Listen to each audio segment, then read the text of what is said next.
Your film is now ready to be shown.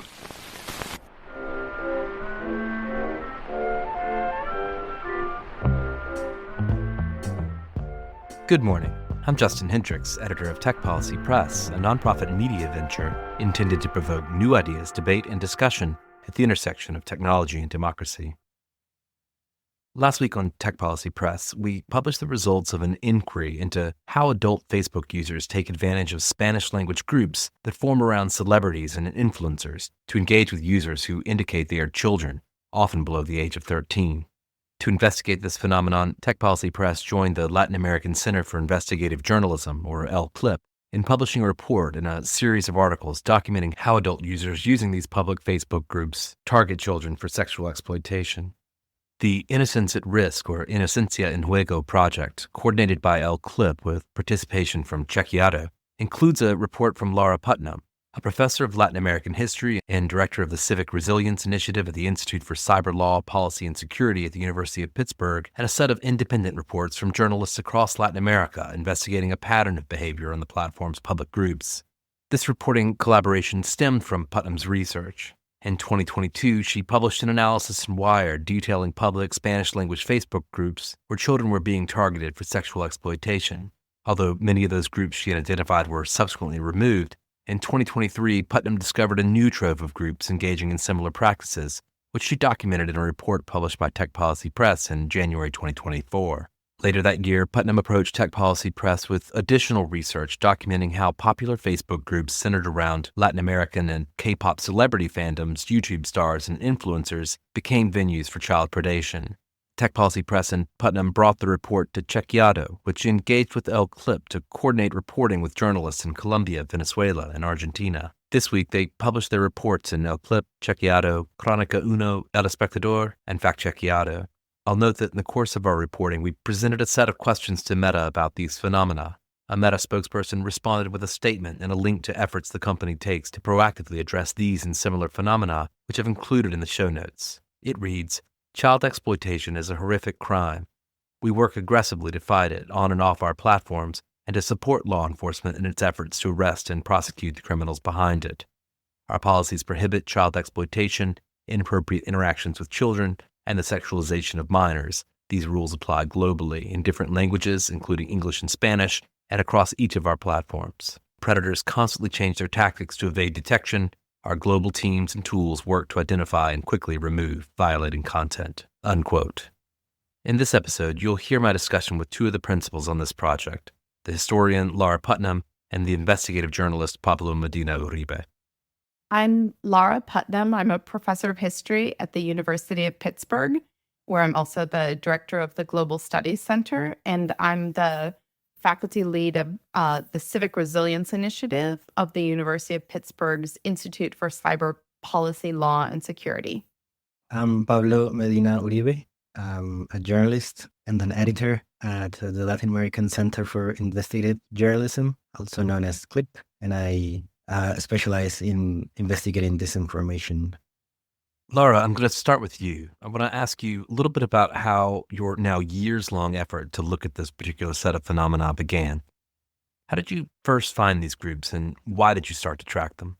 So, just as you say, I'm a historian, and a historian of Latin American gender, migration, and I've gotten involved in thinking about technological changes as well, and looking at how social media is impacting broader cultural processes.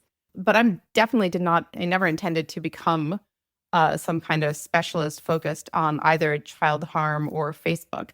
I happened to be looking in Facebook groups. One of the things I was studying was grassroots organizing of different kinds. And so I'm in the 11th ward of the city of Pittsburgh. And I know that sometimes people form like political groups on Facebook with the name of the ward that they're in. So I was like, I should look and see, are there political groups for the 11th, 12th, 13th ward of Pittsburgh?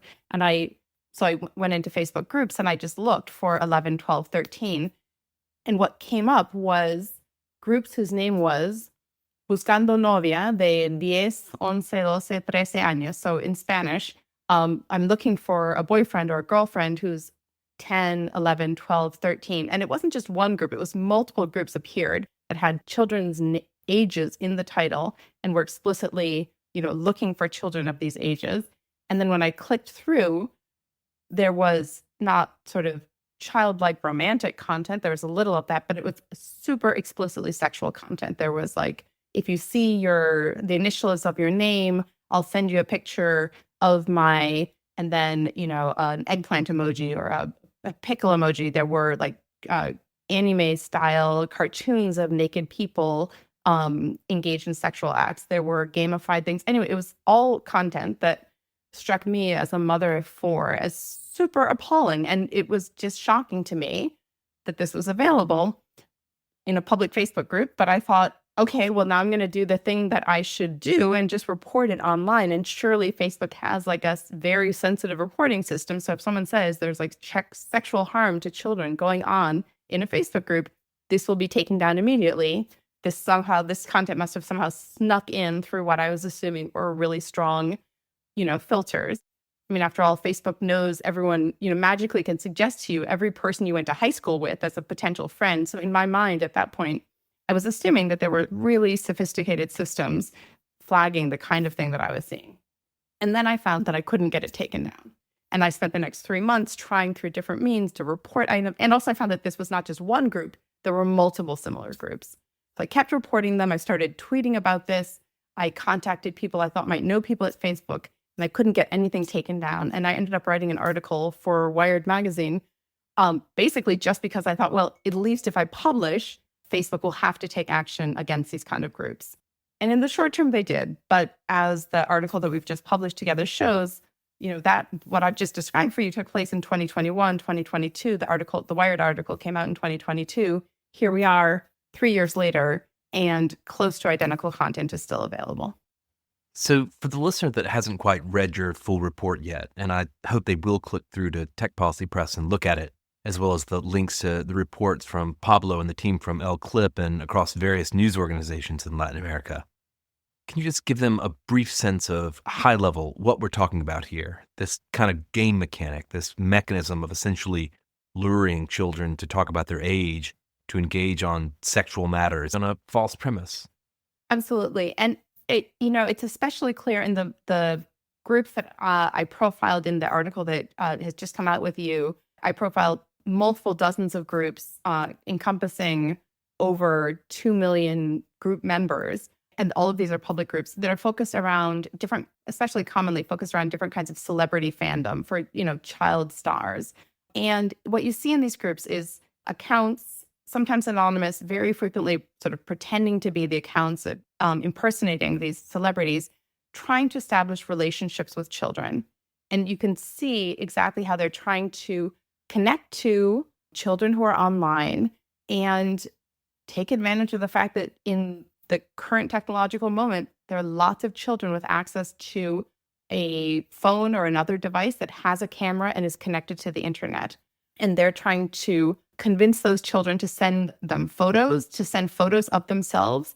And you could already see how even just from the post, they're saying, oh, send a photo, or I need girls aged 6, 7, 8, 9, 10 to do dares, who are daring or who are clever or who are hot or who are willing to do special things. And then one of the things that I found and is mentioned in the article is, in some cases, in replies to these posts, people who have interacted with these accounts reply posting, girls, don't trust him. It's not the star. It's an old guy who's going to send you pictures of himself naked, or it's someone who's going to ask you for pictures of yourself naked.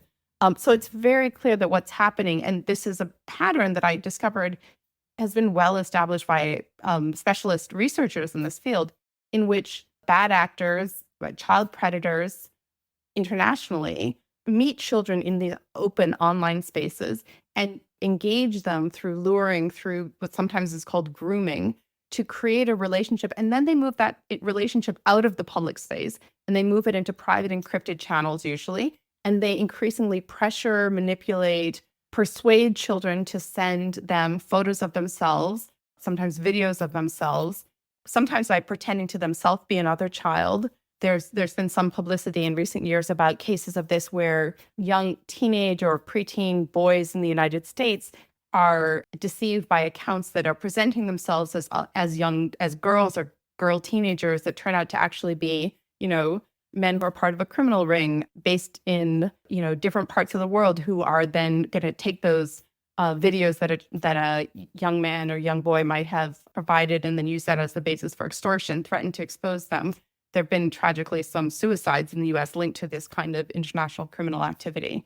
So again, it's taking advantage of the fact that you can create an account and present yourself, pretend to be another child or pretend to be a star, and pull a child into a space, into private digital spaces where there aren't guardrails, and manipulate that child into performing acts that they obviously otherwise wouldn't be doing, and that is creating a permanent video or photographic record. And then you can, sometimes blackmail them with that to continue the process of manipulation and pressure. Pablo, I want to bring you in now. Lara just mentioned the scale of what she found, which was just by using Facebook's own search bar and being able to just enter keywords and terms there. But you all have a little more investigative capability at Clip. At the time we started talking, you had access to CrowdTangle, of course. Now that's gone away. But I wanted to ask you a compound question, which is, first, what is Clip's approach to investigative journalism, and why did this particular set of phenomena appeal to you to investigate? Yeah, so our philosophy at Clip is to do cross-border collaborative investigations. So every investigation we do, we get partners, usually from more than one country, and usually from Latin America, though we've partnered with people in the United States, like in this case, and also some people in Europe. And also we're working right now with some people in Australia and Indonesia, for example. But the main thing is to pool resources so we can all together do a better job than if we were all doing it by ourselves. And so the idea is to collaborate not only with the contents that we produce, but also with the resources that we have. So investigative resources. So maybe one outlet that's partnering has a very good data investigator. So he helps or she helps the other outlets in the investigation, or maybe one of them is really good at graphic design. And for this particular investigation, we were contacted by one of the partners, Chequeado, which is a fact-checking organization in Argentina, and who I think had worked with Tech Policy Press before. They were aware of Lara's previous research on this, and they were aware that you guys wanted to maybe try to expand this investigation a bit more. So they reached out to us because we have coordinated this sort of collaborative investigations. And I was particularly interested because the first thing that I saw is that there were a lot of Latin American users replying in the comments, and those comments that Lara was describing a little while ago. And because they self-identified, because one of the questions they were supposed to answer is like, oh, say your country and your age or something like that. And a lot of them mentioned they were from a country in Latin America. And it was very spread out. So I thought it was very interesting that it was not a focalized phenomenon, but it was happening throughout the region. And I'm sure it's happening in other countries. We only did this investigation in Spanish, but I'm sure it happens probably in other languages. Actually, Lara mentioned in one of her pieces that it happens in Tagalog as well. So I'm sure that happens. But also I was interested because in many of the investigations we have done, we have encountered somewhat of a disinterest from the big tech social media platforms about Latin America, or in general about places that are not the United States or Europe. And the fact that Lara had reported this 3 years ago now and nothing had really happened just made me think this is just another one of those instances. So maybe this is another thing we can try to investigate. So, the users in Latin America are not on their own. So there's like someone who's trying to do something for the safety of users of social media in Latin America. So we had Chequeado from Argentina, who I mentioned already. But we also had El Espectador in Colombia, Crónica Uno in Venezuela. And we had Fact Chequeado, which is an organization in the United States, but they work with Spanish content. They do fact checking in Spanish. What we found using CrowdTangle, as you mentioned, was that the same patterns that Lara was just describing just kept repeating themselves. There's no stopping them. And it was a lot of new groups, a lot of new users, a lot of new content. It was being posted all the time. I think I did that research the week that CrowdTangle closed, which was in the middle of August last year. But when I did it, like the most recent post that fit the criteria was like 1 minute old or something like that. We found more fan groups of more bands, a lot of K-pop bands and K-dramas. We also found a lot more groups that were dealing with teenager romance or teenager relationships and stuff like that, which is some kind of way to disguise the real intent of having a more sexual content in there. But basically, what we found is that there is no mechanism being activated inside the Facebook platform that was stopping this, because this was just continuously growing. Lara, in our diligence on this, we also talked to multiple experts who've been studying these issues across multiple other geographies, as well as in the UK, Europe, United States. In addition to the experts that Pablo's partners talked to, I guess I wanted to ask you about what you feel we learned from that process. I think one of the things that really sticks out to me is just the degree of frustration people feel, the sense of constantly being told, that Meta is best in class, that it's done all it can do to address these things, while witnessing the scale of what seemed to be mass vulnerabilities, real vectors for harm. Absolutely. I mean, no one who we talked to was shocked, right? No one we talked to said, "Oh, I've never seen this material." They looked through, they're like, "Yep, that's the kind of child sexual solicitation that we were finding."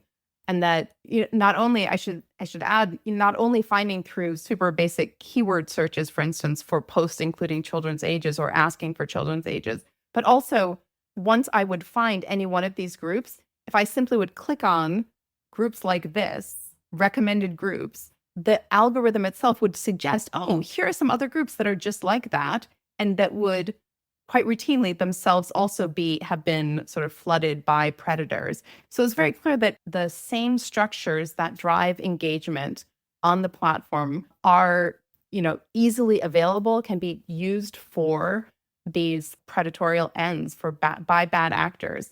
Because it's not that I'm like more diligent than your average predator. And one of the things that was pointed out to us is that the bad actors internationally are very aware of where kids are. They're aware of where platform controls or oversight is weaker.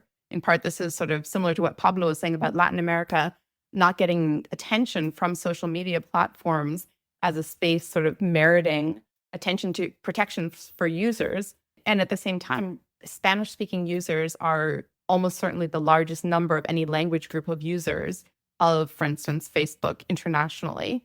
And so you have people being targeted, and you have a sort of an attractive, for bad actors, you've got an attractive target, and you've got the platforms that have created these the tools for engagement are immediately and easily put to ill ends. And that was part of what came across through when we talk to folks, especially when we talk to folks who have had experience as working in trust and safety on the inside of platforms, is that I began to understand the difference between things that look to the platform like tractable problems and things that were just off the table. So that design changes that would make an impact on putting in place sort of fundamental ways of, for instance, generating knowledge about what kinds of harm people are doing. One of the things we talked to one of the folks about was the reporting tools, and the fact that the reporting tools are they're so clunky. In addition to not giving results, it's like a 7-stage click-through process, and then you have to wait and see whether you get the response or not. So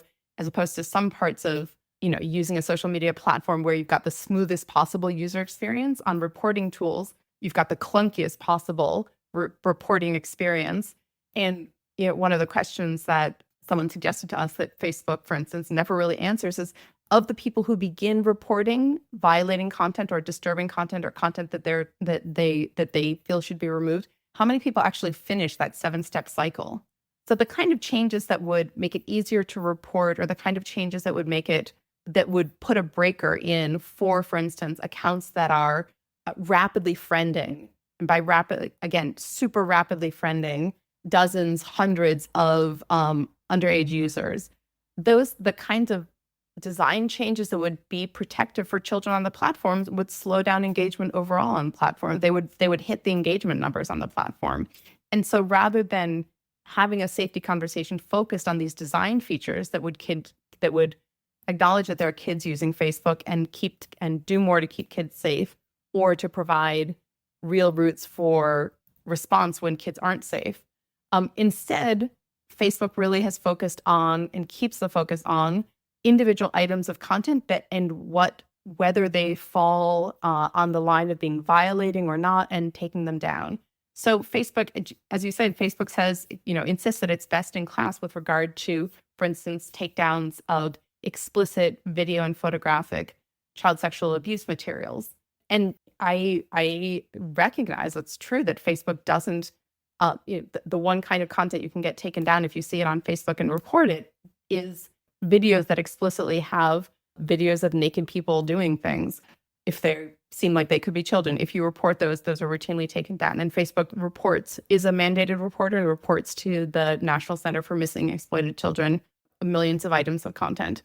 But that's the danger that the space of Facebook within the child endangerment and the child exploitative ecosystem is less as a place where individual items of quote unquote child pornography or child sexual abuse materials are exchanged. You don't need that. The dark web exists for bad actors to exchange CSAM.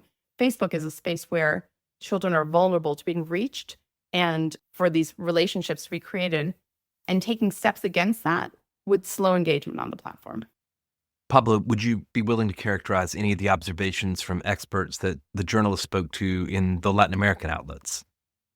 So one of the things that most of the pieces reported was that there is little legal recourse in Latin American countries when this sort of thing happens. And I don't mean about Facebook, but if a minor is sexually exploited or sexually abused online, most countries don't really have the laws in place that would have this grooming as a specific type of cybercrime. And so a lot of times the cases are really hard to investigate because there's no legal framework to do it. The only exception we found was in Argentina, where there is a cybercrime law specifically about grooming. And it's still difficult there because it's somewhat new, and like the cases that have been investigated haven't been that much. So still a lot of things that happen. And also the experts that the journalists consulted said that people in Latin America are particularly vulnerable because of many things, but especially because the context, the socioeconomical context. There's a lot of people living in poverty here, unfortunately. So that leaves children even more vulnerable. And a lot of people don't really know that this can happen online, being both kids and their parents. So a lot of people don't take the necessary steps to prevent it. And that also leaves kids more vulnerable to this. And so we found out about a lot of cases that ended up with kids, unfortunately, being trafficked into international sex trafficking networks run from other countries. There's not from the cases we found on Facebook, but from the experts we consulted that said that it's something that is unfortunately not that uncommon for people to meet someone online and then being abused or trafficked. It's also really difficult, from what the experts told in these investigations, to create a framework to help this kid, like the victims of these crimes. Sometimes because there's not enough government support, sometimes because it's hard to find these victims, and sometimes that's because people are scared of reporting that they happen because they don't really know where to go to. I want to ask you both what's next. Lara, this has been a volunteer activity for you outside of the course of your normal work. Do you think you'll continue to work on this particular issue? And if so, do you have any thoughts about how? One thing I have started doing is working with a friend who's a law professor, and she's a specialist in business and human rights law and an amazing, brilliant person. Her name is Jenna Martin, if she's out there listening. And she and I were just talking through the stuff I was finding, the articles I was writing. And we started realizing that there were points where her expertise as a business and human rights lawyer sort of helped me understand what was or wasn't possible with the current existing jurisprudence within the US and then beyond its borders. So she and I we wrote an article together thinking through liability regimes in the metaverse, where we tried to think through, it put as one of the cases, the kinds of harm that exist online, the kind of sort of wholly online child sexual exploitation that we've been describing here. I mean, Pablo points to some cases in which people are met online by children are met online by adults who are sort of physically nearby enough that they can be then physically trafficked, or in-person meetings can happen. That's horrible. Obviously, that's horrible in its own unique way. But the fact that children with cameras with smartphones can be blackmailed by people halfway across the world, and that can happen at scale. That humanity has never been in a place where that's the case before, where you've brought so many children into a space where they can be contacted by a nearly infinite number of potential predators. And that's just being scaled up with, for instance, AI that allows people to impersonate actors of different ages, using translation, using video fakes, and so on. And so one thing that Jen and I developed as a idea or a thing to worry about is what we think of as the veil of scale, the way that bad actors can commit crimes or commit torts, acting sort of behind the veil of scale, which is created by social media, where it's possible to create an account, commit great harm, and then disappear in a way that scales super rapidly because of the affordances of the platform. And law enforcement cannot scale at that speed. All the more so law enforcement and the capacity of reach of a developing country, a country like Venezuela, or a country like Peru or Honduras, is not going to be able to put 50 trained professionals on a plane to fan out across the world to try to track down folks doing harm to kids from that country online. And so thinking through, there just are really vexed issues raised by the emergence of new kinds of crime and new kinds of harm that can be committed in these purely online settings. And so that's something that she and I are, as I said, we have one article coming out in the Yale Journal of Law and Technology, and we're writing another article that asks the question, well, who could Mexican children who've been harmed in the kinds of groups that we're describing, what kinds of redress would they have? If they can't, for instance, bring a lawsuit against Meta, because Meta is not based in their country, can they bring a lawsuit against their own government for failure to protect them, given that, for instance, the government of Mexico's signature to the International Convention on the Rights of the Child has a whole series of laws that protect children's dignity and integrity, their right to live free from sexual harm. So could a child or a class of children in Mexico bring a lawsuit against the Mexican government before the Inter-American Human Rights Court, hypothetically, saying we had a right to be protected and our government didn't take those steps? I really want to get out of the business of looking at horrible things on Facebook, because it's kind of soul killing. But on the other hand, when there are kids being harmed, I feel like, and I know it's going on, I have an obligation to do something about it. So I'm trying to reach out through multiple different sources and do different kinds of things to try to move our collective dialogue forward on these issues. Pablo, what about you? I mean, El Clip is in the business of accountability journalism. Will you continue to pursue this story? I know you certainly plan to pursue tech accountability stories going forward. Yeah, definitely. We will keep pursuing those types of stories. And also, I think we're going to keep an eye on what happens to these groups. After we contacted Meta, they deleted some of the groups that we mentioned to them. Actually, I don't know if they deleted them. They're unavailable now. So I don't know if they went private or they're suspended or what, but they're unavailable, so they're not public anymore. So we're going to keep an eye on that to see what happens to the other groups and the other kinds of posts that we're tracking. And we're going to definitely keep working on more stories about the possible harms to users from let's say, the big tech platforms not being very active in trying to moderate their content. This is something that really interests our investigations. And we're not just gonna do it with Meta. There's a bunch of others that we're gonna look into. I just want to thank you two for the opportunity to work with you on this. And as ad hoc teams go coming together without having worked together before, this is a great experience. And I'm really grateful for all the hard work that both of you put into this, as well as to the journalists across the network that El Clip was able to pull together. Thank you so much. I mean, thank you, Justin. This dossier wouldn't have come together without you being there to support pushing this conversation forward, even when sometimes it feels a little bit like we're pushing a boulder up a hill. So can't thank you enough for the leadership you've shown on this. Yeah, Justin, likewise. Thank you very much for bringing us together. And it was really a pleasure to work with all of you and all of our colleagues that are not on this podcast right now. For more, see the show notes for links to these pieces on Tech Policy Press and El Clip.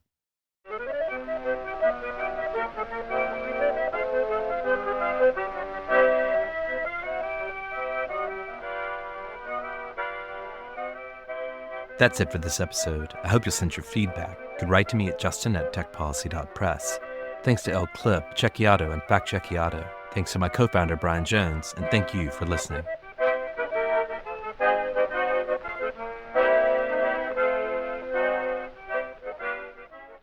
Tech Policy Press.